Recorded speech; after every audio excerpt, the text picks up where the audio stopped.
कुछ बातें हैं जो हमें कर लेनी चाहिए।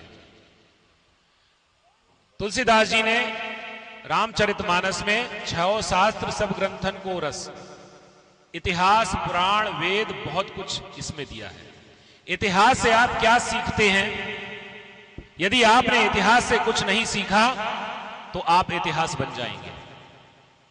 इतिहास से सीखिए कैसे अपनों के साथ आपको खड़ा रहना चाहिए। 2 दिन पहले तक मोदी जी की जय जयकार करते हुए लोगों को मैंने फेसबुक पर गाली देते हुए सुन लिया। शर्म नहीं आती?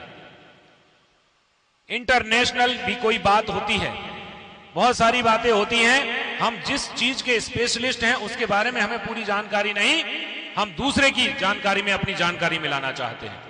जिसका जीवन पूरा जीवन राजनीति में हो गया, पूरा जीवन संघ को दे दिया, पूरा जीवन देशभक्ति को दे दिया, ऐसे प्रधानमंत्री के ऊपर जो दुष्ट उंगली उठाते हैं और प्रश्न वाचक चिन्ह लगाते हैं, मैं उनको देशभक्त तो कतई नहीं मान सकता। इसलिए मैं अपनी ओर से, अपनी मानस सेवा समिति की ओर से, मैं अपनी भारतीय सेना के तीनों अंगों के साथ और अपने देश के प्रधानमंत्री के साथ हूं और डटकर जमा रहूंगा, लगा रहूंगा। और स्पष्ट बात कर देता हूं, ये हमारे प्रधानमंत्री के जो minister of external affairs MEA कल जो उन्होंने कहा, उन्होंने केवल ये बिल्कुल नहीं कहा कि युद्ध समाप्त हो गया है।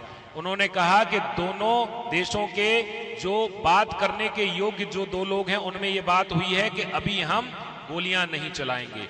युद्ध ना समाप्त हुआ है ना समाप्त होगा, ध्यान रख लीजिए। इसलिए नहीं होगा कि उनको हिंसा बहुत प्रिय है। जिनको हिंसा प्रिय है वो हिंसा करेंगे, आज नहीं कल करेंगे। तो इसलिए आप सैनिक बनकर तैयार रहिए।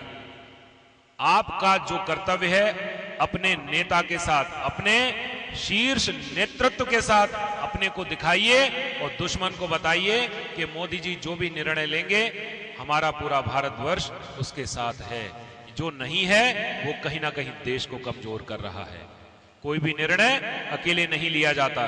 तीनों सेना के सेनाध्यक्षों से बात करके, NSA से बात करके, जयशंकर जी से बात करके, अजीत डोभाल जी से बात करके ही कोई निर्णय लिया गया होगा। ऐसे ही कोई निर्णय नहीं हो जाते। इसलिए जहां तक अपनी बुद्धि जाती है वहीं चलाइए। ज्यादा बुद्धि चलानी हो तो जरा लंका में कूद के दिखाइए। एक आध उसको जरा मारिए जिसने 35 टुकड़े करे तो आगे बोलिए। तो इसलिए हम सबका कर्तव्य है कि हम मोदी जी के साथ हैं और देश की तीनों सेनाओं के साथ हैं। जो लोग सेना में रहे हैं, सेना में हैं, उन सबके परिवार के साथ हैं। बोले राजा रामचंद्र भगवान की, भारत माता की, भारत के सैनिकों की जय जय श्री सीताराम।